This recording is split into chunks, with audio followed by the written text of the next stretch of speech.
Hello everyone, welcome to AT education. This is Tanisha Patidar. तो पिछली class में हमने पढ़ा था फोटोलाइटिक रिएक्शंस के बारे में, इलेक्ट्रोलाइटिक रिएक्शंस के बारे में। तो इस बार हम पढ़ेंगे डिस्प्लेसमेंट रिएक्शन के बारे में। आज का हमारा टॉपिक है डिस्प्लेसमेंट रिएक्शन। तो पहले हम जानते हैं कि डिस्प्लेसमेंट रिएक्शन होता क्या है। The reaction in which more reactive elements displaces less reactive elements from its solution। इसका मतलब यानी मैं आपको बताती हूँ कि जो है कि जो इसका मतलब होगा कि जो more reactive elements, reactivity series होती है, आपने पढ़ी होगी कि रिएक्टिविटी सीरीज। तो अगर रिएक्टिविटी सीरीज में जो ज़्यादा हाई मोर रिएक्टिव एलिमेंट है वो जो लेस रिएक्टिव एलिमेंट को डिस्प्लेस करता है तो ये कहलाएगा डिस्प्लेसमेंट रिएक्शन। जैसे कि A प्लस B सॉरी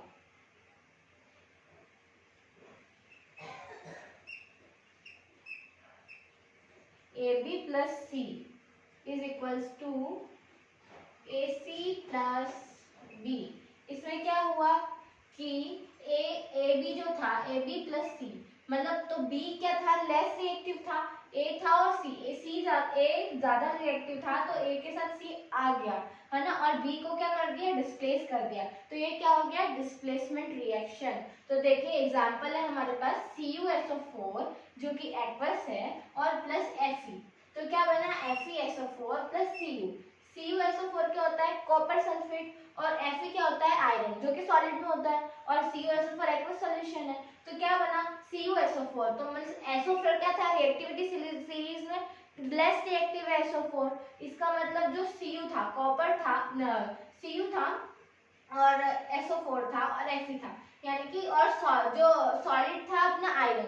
तो आयरन के साथ क्या बनाया इसने, आयरन सल्फेट यानी SO4, क्योंकि ये दोनों साथ में आए और Su को मतलब वो Su लेस रिएक्टिव था इसलिए उसको अलग डिस्प्लेस कर दिया, उसको अलग भेज दिया। तो आपका डिस्प्लेसमेंट रिएक्शन तो समझ आया होगा। अब हम पढ़ेंगे double displacement reaction. Double displacement reaction होता क्या है, तो a reaction in which new compound है ना, जैसे कि जो न्यू कंपाउंड है are form by mutual exchange of ions between two compounds.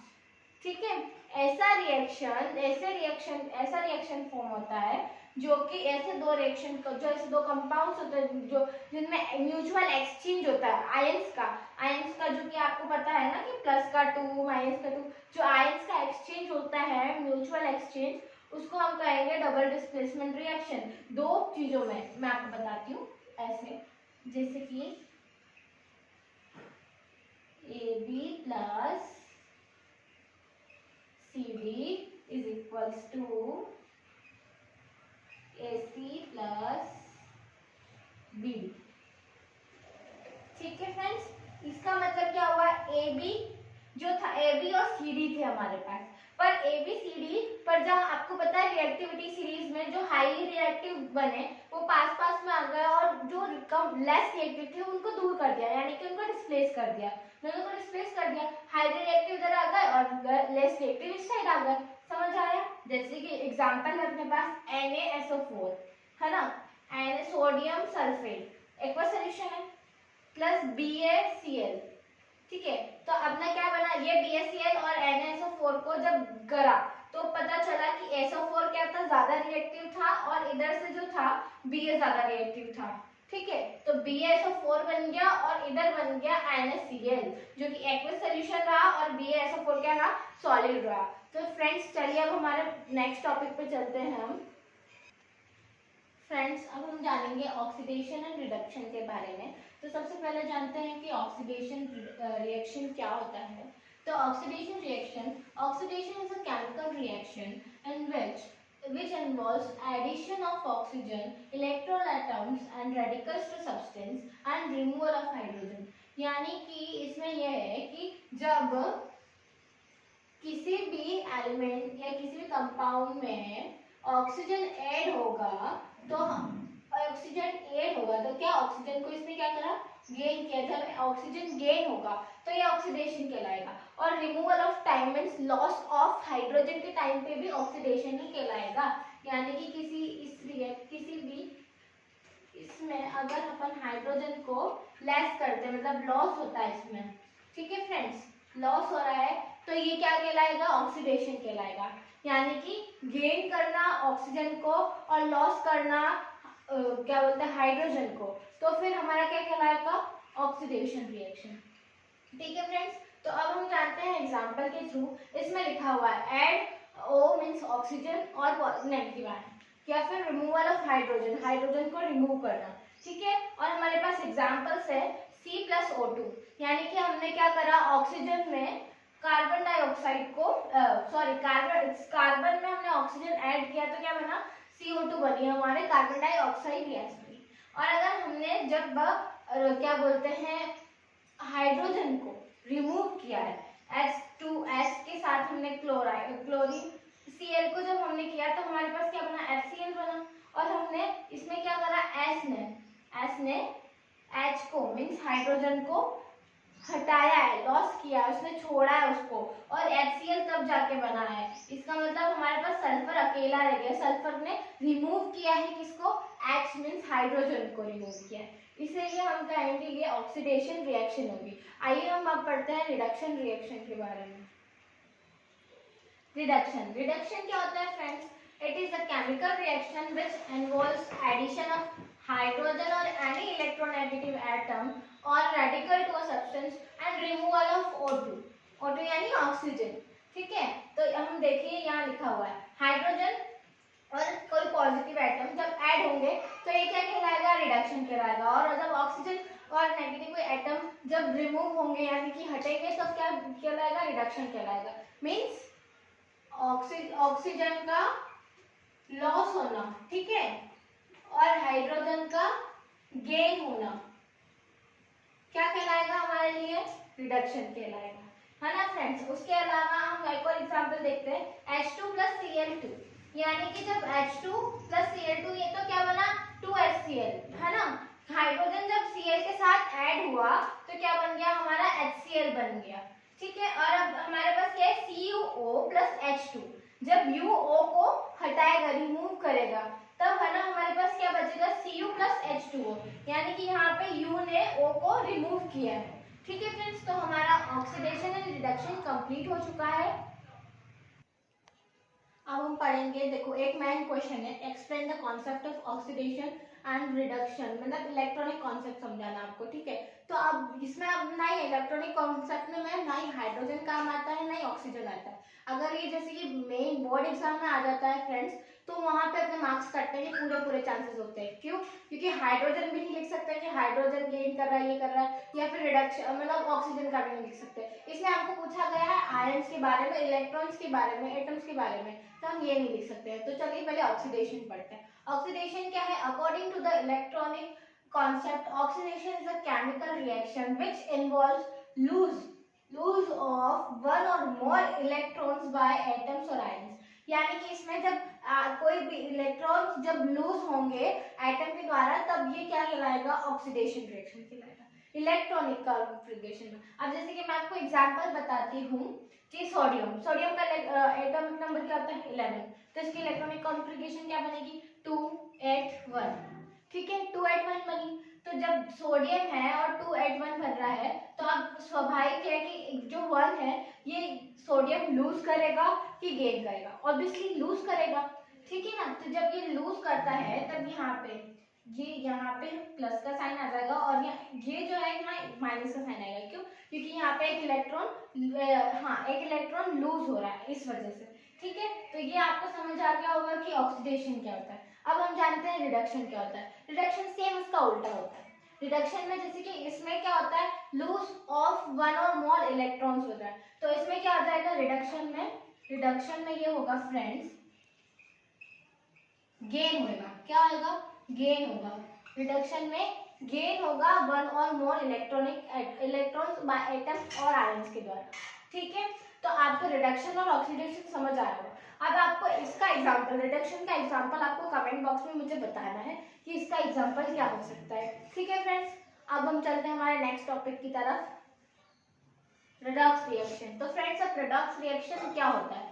The process of oxidation and reduction occurs simultaneously and are called redox reaction. इसका मतलब ये होता है फ्रेंड्स कि ऐसी प्रोसेस जिसमें ऑक्सीडेशन और रिडक्शन दोनों साइमल्टेनियसली एक साथ हो रहे हो उसको हम कहेंगे रेडॉक्स रिएक्शन। जिसमें और इसमें कोई मींस कि हाइड्रोजन और ऑक्सीजन का कोई रोल नहीं होता कि हाइड्रोजन मींस हाइड्रोजन रिडक्ट हो रहा है या फिर ऑक्सीजन को गेन कर रहे हैं या हाइड्रोजन लूज हो रहा है, ऐसा कुछ नहीं होता। इसमें जो होता है आयंस, मतलब इसमें जो होता है ना कि आयंस के बारे में, एटम्स या लूज कर रहे हैं वो इलेक्ट्रॉन्स लूज कर रहे हैं कि गेन कर रहे हैं वो, और लूज और गेन को अभी हमने पढ़ा था इलेक्ट्रॉनिक कॉन्फ़िगरेशन के टाइम में, तो इसमें वही काम आएगा, तो हम इसे कहेंगे रिडॉक्स रिएक्शन फ्रेंड्स। तो देखिए अब हमारे पास एग्जांपल क्या है, 2NaCl + Cl, ठीक है, यानी कि इसमें Na यानी सोडियम, तो सोडियम का क्या होता है, सोडियम का एटॉमिक नंबर होता है 11 का अगर कॉन्फ़िगरेट करते हैं तो 281 आता है, और Cl का जो एटॉमिक नंबर होता है क्लोरीन का 17 होता है जिसका आता है 287, ठीक है। तो इसमें मीन सोडियम को क्या जरूरत पड़ रही है कि एक जो एटॉमिक उसका जो एक एटम है वो मीन जो इसका एक इलेक्ट्रॉन है वो इसको दे दे ताकि ये शेयरिंग हो जाए, और इसको मतलब ये लूज करेगा और ये गेन करेगा, तब जाके ये जब लूज करता है मीन सोडियम लूज करेगा, और जब यहाँ पे लूज हो जाएगा मीन्स एक आयन चला जाएगा, एक इलेक्ट्रॉन चला जाएगा, और यहाँ पे जो Cl है ये गेन करेगा, एक एटम को गेन करेगा, तो यहाँ कितना हो जाएगा 1, यानी कि ये बैलेंस हो जाएगा। तो देखिए 2NaCl जब हुआ तो Na जो था वो प्लस में आ गया और Cl माइनस में आ गया, पर Na ने क्या किया था, लूज किया था, और Cl ने क्या किया था, गेन किया था। क्या किया था, इलेक्ट्रॉन्स गेन किए थे, तो ये हमारा क्या हो गया, हमारा हो गया रेडॉक्स रिएक्शन, यानी कि रिडक्शन और ऑक्सीडेशन साथ में हो रहा है, ठीक है फ्रेंड्स। तो आपको समझ आया होगा कि रिडॉक्स रिएक्शन क्या होता है। अब हम पढ़ेंगे effects of oxidation in life, यानी कि क्या इफेक्ट्स है ऑक्सीडेशन के लाइफ में। तो पहला क्या होता है, corrosion. Corrosion the process in which conversion of metals slowly turns into undesirable compound by gases or moisture in atmosphere is known as corrosion।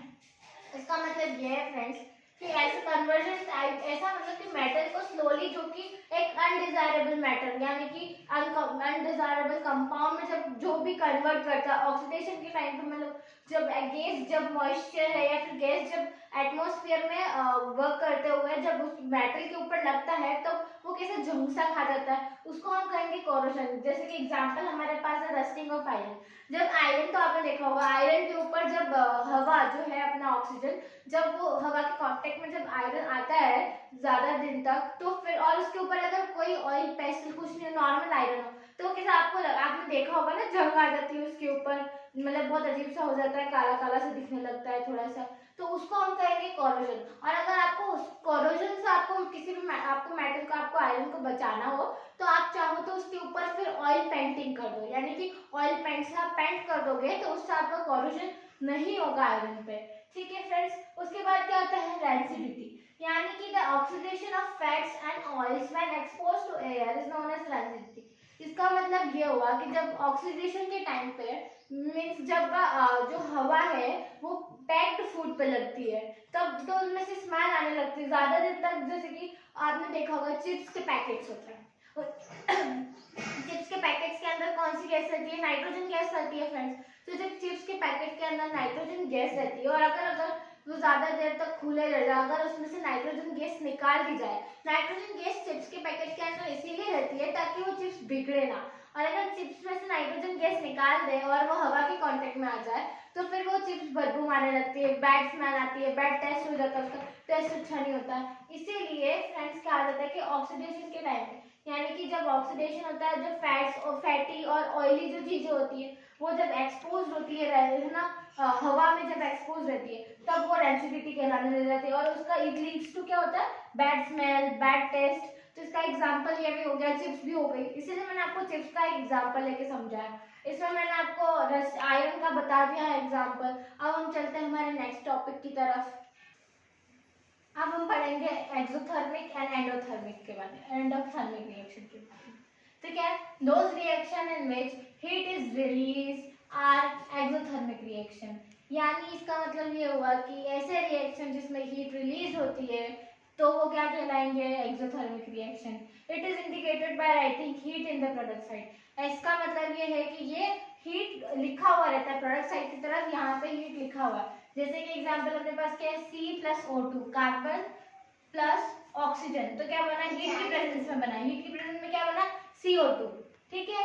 Endothermic reaction, those reaction in which heat is observed, यहाँ पे क्या हो रही थी, release हो रही थी, यहाँ हो रहा है ऑब्जर्व हो रहा है, इज नोन एज एंडोथर्मिक। यानी कि हीट जब ऑब्जर्व होगी कोई से भी रिएक्शन के टाइम पे, तो क्या बनेगा, क्या कहलाएगा, वो एंडोथर्मिक रिएक्शन कहलाएगा फ्रेंड्स। उसके बाद यहाँ पे क्या लिखा हुआ है, N2+O2, ठीक है, N यानी नाइट्रोजन प्लस ऑक्सीजन, तो जब इसकी हीट प्रेजेंट मतलब हीट जब ऑब्जर्व हुई तो क्या बना, 2 अणु मींस नाइट्रोजन ऑक्साइड बना। तो मुझे लगता है आपको एक्सोथर्मिक और एंडोथर्मिक दोनों समझ आ गए होंगे। आई होप फ्रेंड्स ये आपको वीडियो पसंद आया होगा, तो आप इसे लाइक शेयर और सब्सक्राइब जरूर करिए। और इससे पहले जो वीडियो पार्ट 1 था उसकी लिंक मैं आपको इस डिस्क्रिप्शन बॉक्स में दे दूंगी, तो आप उसको देखिए इससे पहले, ताकि आपको सब कुछ समझ आए। Thank you.